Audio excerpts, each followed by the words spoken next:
사도신경으로 우리의 신앙을 고백하겠습니다. 나는 전능하신 아버지 하나님, 천지의 창조주를 믿습니다. 나는 그의 유일하신 아들, 우리 주 예수 그리스도를 믿습니다. 그는 성령으로 잉태되어 동정녀 마리아에게서 나시고 본디오 빌라도에게 고난을 받아 십자가에 못 박혀 죽으시고 장사된 지 사흘 만에 죽은 자 가운데서 다시 살아나셨으며 하늘에 오르시어 전능하신 아버지 하나님 우편에 앉아 계시다가 거기로부터 살아있는 자와 죽은 자를 심판하러 오십니다. 나는 성령을 믿으며 거룩한 공교회와 성도의 교제와 죄를 용서받는 것과 몸의 부활과 영생을 믿습니다. 아멘. 이 시간 우리의 예배를 받으시는 하나님과 예수님, 성령님께 찬양으로 영광 돌리겠습니다.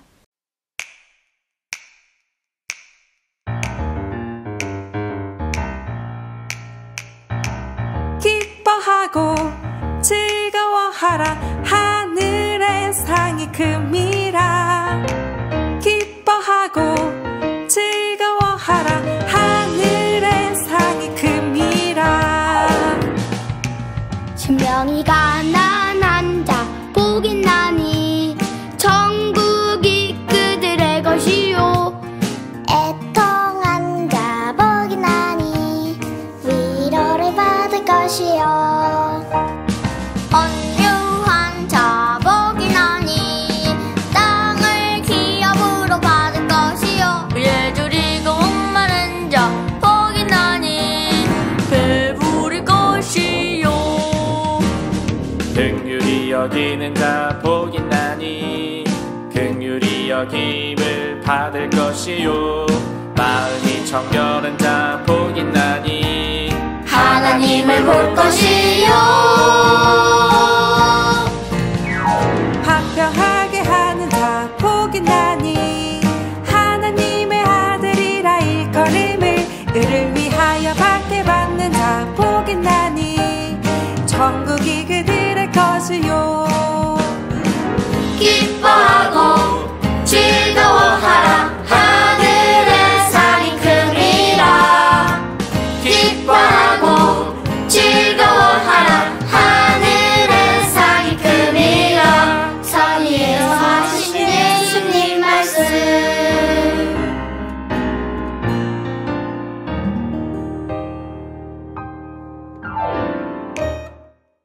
우리를 대표해 황정현 어린이가 기도하겠습니다. 하나님 아버지, 오늘 예배 드리게 해주셔서 감사합니다. 오늘 예배 드릴 때 악한 사탄 마귀 틈타지 않게 해주시고 하나님이 영광 받으실 수 있는 예배가 되게 해주세요. 그리고 한 주간도 죄를 지었습니다. 신고와 싸운 죄, 부모님께 순종 아니하는 죄 등 많은 죄를 지었습니다. 회개합니다. 용서해주세요. 그리고 오늘 말씀 전해주시는 부장 선생님을 축복해주세요. 그리고 예수님 믿지 않는 사람들을 이 예수님을 믿을 수 있도록 도와주세요. 예수님 이름으로 기도합니다. 아멘. 허미정 부장 선생님께서 말씀 전해주시겠습니다. 샬롬. 우리 친구들, 하나님께서는 하나님의 자녀인 우리가 이 세상에서 어떤 모습으로 살아야 하는지를 말씀을 통해서 알려주셨어요. 오늘은 우리가 어떤 모습으로 살아야 하는지를 한번 알아보도록 할게요. 오늘 우리에게 주신 하나님의 말씀은 마태복음 5장 13절에서 16절 말씀입니다. 우리 함께 찾아보겠습니다. 우리 한 목소리로 읽어보겠습니다. 시작! 너희는 세상의 소금이니 소금이 만일 그 맛을 잃으면 무엇으로 짜게 하리요? 후에는 아무 쓸데없어 다만 밖에 버려져 사람에게 밟힐 뿐이니라. 너희는 세상의 빛이라. 산 위에 있는 동네가 숨겨지지 못할 것이요. 사람이 등불을 켜서 말 아래 두지 아니하고 등경 위에 두나니 그러므로 집안 모든 사람에게 비치느니라. 이같이 너희 빛이 사람 앞에 비치게 하여 그들로 너희 착한 행실을 보고 하늘에 계신 너희 하나님께 영광을 돌리게 하라. 아멘. 오늘 설교 제목은 소금과 빛으로 살아요 입니다. 자동차마다 이런 그림들이 붙어 있는 걸 본 적이 있을 거예요. 자동차 회사의 이름이 적혀 있을 뿐 아니라 그 자동차를 상징하는 그림이 그려져 있기도 해요. 이런 그림들을 엠블럼이라고 해요. 자동차 회사뿐 아니라 스포츠팀, 그리고 기업, 학교 등 단체에서는 자신들이 바라는 가치와 철학을 상징하는 엠블럼을 사용하고 있어요. 그렇다면 현재 이렇게 많이 사용하고 있는 엠블럼은 언제, 어디에서 시작이 되었을까요? 중세시대 유럽에서는 전쟁이 많이 일어났어요. 나라와 나라 사이에서도 전쟁이 일어났고요. 귀족 가문들 사이에서도 전쟁이 있었어요. 이렇게 전쟁에 나가게 되면 사람들은 머리에다 투구를 쓰고 전쟁을 했어요. 그런데 투구를 쓰면 시야가 좁아져서 잘 보이지가 않아요. 그럼 저 사람이 아군인지 아니면 적군인지 구별하기가 힘들었어요. 그래서 자신의 방패에다가 문양을 그려넣기 시작한 거예요. 강인한 힘을 상징하는 독수리나 사자를 주로 그려넣기도 했어요. 우리가 지금 사용하는 엠블럼은 이렇게 시작이 되었어요. 엠블럼은 각 나라나 가문의 영광과 힘을 나타내기 위해서 만들어졌어요.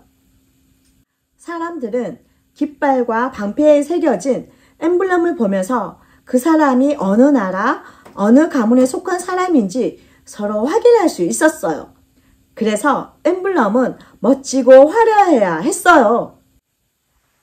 그런데 우리 친구들, 하나님의 자녀인 우리도 하나님의 영광과 하나님의 위대하심을 나타내며 살아야 해요.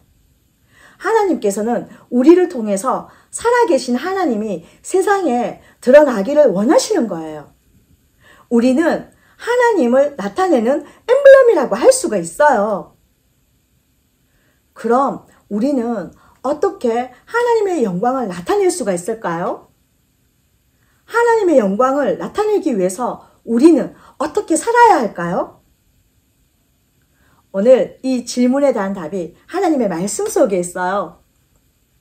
예수님께서 제자들에게 하신 말씀을 통해서 하나님은 우리에게 이렇게 말씀을 하세요. 우리 함께 읽어볼까요? 하나님을 드러내는 소금과 빛으로 살아요. 한 번만 더요. 하나님을 드러내는 소금과 빛으로 살아요. 예수님은 제자들과 산으로 올라가셨어요.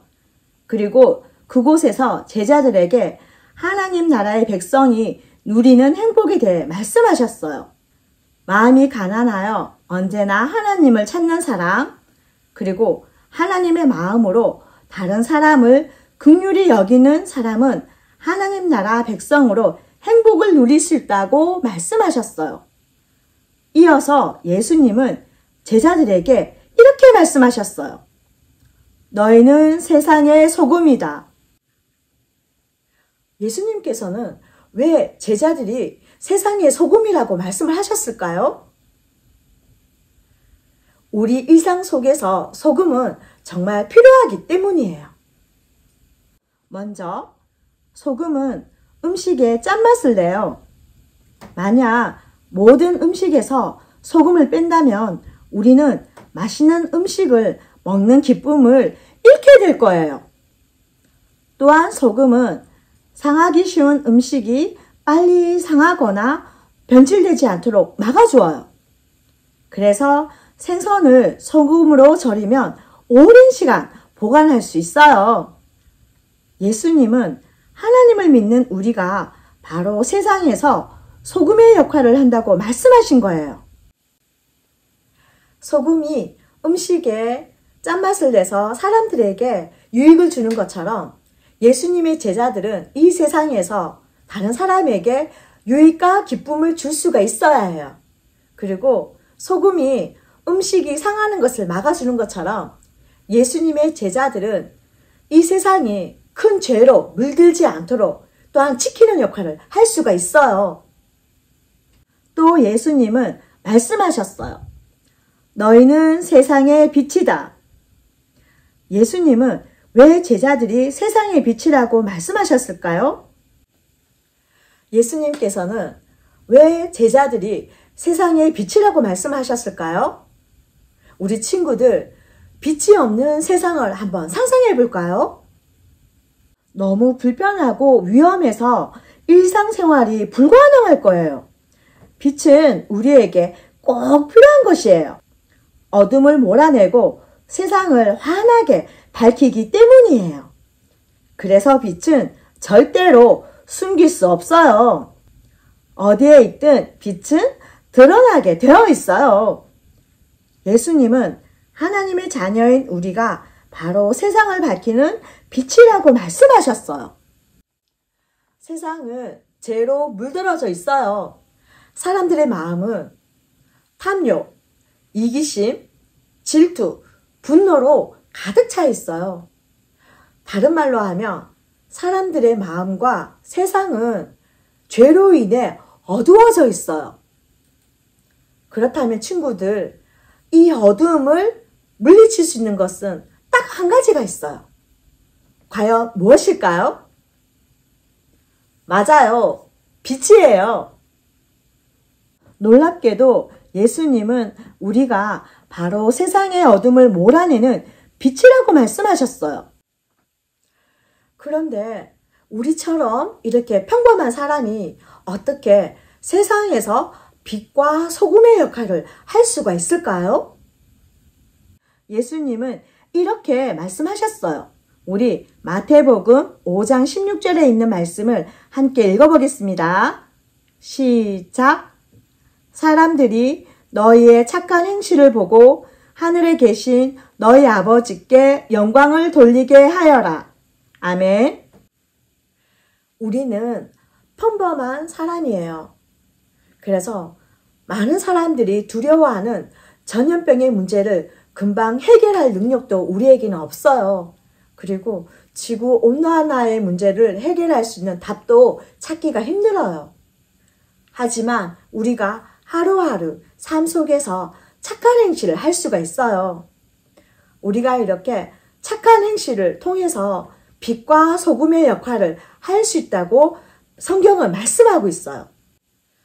그렇다면 착한 행실은 어떤 걸까요? 하나님이 기뻐하시는 말과 행동을 하는 거예요. 예수님처럼 하나님과 이웃을 사랑하며 복음을 전하는 거예요. 우리가 다른 사람들에게 착한 행실을 할 때 다른 사람들도 우리를 본받아 착하고 바른 삶을 살게 될 거예요. 그리고 우리의 삶을 통해 하나님이 살아계신 것을 깨닫게 될 거예요. 그러면 세상은 더욱 밝고 아름다워질 수 있어요. 우리 친구들, 예수님께서는 너희는 세상에 소금이 되어라, 빛이 되어라 라고 말씀하지 않으셨어요. 너희는 세상의 빛이다, 그리고 너희는 세상의 소금이다 라고 말씀하셨어요. 우리가 예수님을 믿고 하나님의 자녀가 된 그 순간부터 하나님께서는 우리가 소금과 또한 빛의 역할을 할 수 있도록 우리를 인도하시는 거예요. 그러니까 우리는 날마다 우리에게 있는 빛과 소금의 역할을 잘 수행하는 하나님의 자녀가 되어 하나님을 기쁘게 해드려야 되는 거고요. 우리 한 주 동안 우리의 착한 행실을 통해서 하나님의 영광이 드러나도록 노력했으면 좋겠어요. 어느 다른 한 주보다도 더 열심히 하나님을 나타내는 하나님의 자녀가 되기로 결심한 친구는 선생님과 함께 외쳐볼까요? 하나님을 드러내는 소금과 빛으로 살아요. 우리 함께 기도드리겠습니다. 은혜의 하나님 감사합니다. 하나님의 자녀는 이 세상에서 빛과 소금의 역할을 하며 하나님의 영광을 드러내고 살아야 한다는 것을 알게 되었습니다. 하나님, 저희가 너무 큰 일을 할 수 없지만 저희가 삶 속에서 작은 행실을 통하여 하나님의 영광을 드러내는 한 주를 살아갈 수 있도록 인도해 주세요. 성령님, 저희가 빛과 소금의 역할을 한 주 동안 잘할 수 있도록 인도해 주세요. 이 모든 말씀, 우리를 늘 사랑하시는 우리 주 예수 그리스도의 이름으로 기도드립니다. 아멘. 주기도문으로 예배를 마치겠습니다. 하늘에 계신 우리 아버지, 아버지의 이름을 거룩하게 하시며 아버지의 나라가 오게 하시며 아버지의 뜻이 하늘에서와 같이 땅에서도 이루어지게 하소서. 오늘 우리에게 일용할 양식을 주시고 우리가 우리에게 잘못한 사람을 용서하여 준 것 같이 우리 죄를 용서하여 주시고 우리를 시험에 빠지지 않게 하시고 악에서 구하소서. 나라와 권능과 영광이 영원히 아버지의 것입니다. 아멘. 광고하겠습니다. 다음 주 예배 이어는 대표기도 김나연 어린입니다. 이번 주 목요일까지 다인 선생님께 기도 영상을 보내주세요. 2월의 말씀, 우리 함께 읽겠습니다. 시작! 너희 염려를 다 주께 맡기라. 이는 그가 너희를 돌보심이라. 베드로전서 5장 7절 말씀. 아멘. 오늘의 말씀 퀴즈. 빈칸 안에 들어갈 말은 무엇일까요? 첫 번째 문제.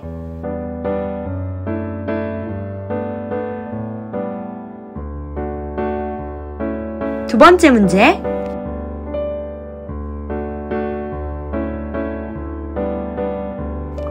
답은 2시 30분부터 허미정 부장 선생님께 문자로 보내주세요.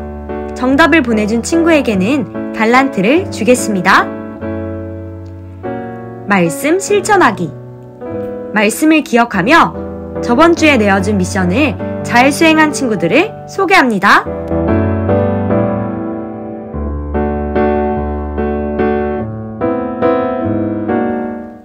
이번 한 주도 하나님을 드러내는 소금과 빛의 역할을 감당하며 살아가는 3일 어린이부 친구들이 되기를 기도하고 소망합니다.